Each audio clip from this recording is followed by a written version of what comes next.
In today's video, I'm going to teach you how to delete a page in your design project. To get started, open the design or project you want to work on and make sure you're viewing the page area clearly on your screen. This is important because the page controls are located in a specific spot, and if you know where to look, the process becomes very quick and easy. Once your project is open, move your mouse to the upper right corner of the page you want to manage. As you hover there, a set of page options will appear.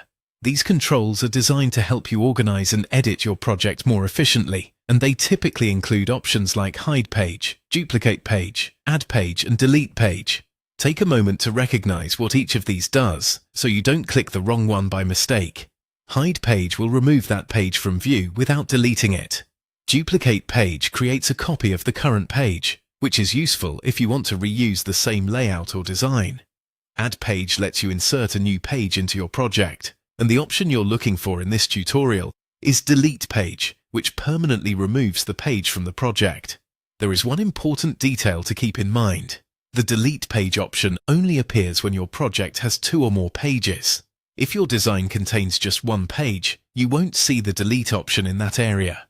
So if you're trying to find it and it's missing, that's usually the reason. When you do have multiple pages, simply hover again over the upper right corner of the page, locate Delete Page, and select it. This will remove that page from your project, helping you keep your design clean and organized. As a quick tip, before deleting any page, make sure it's the correct one, especially if it contains content you may want later.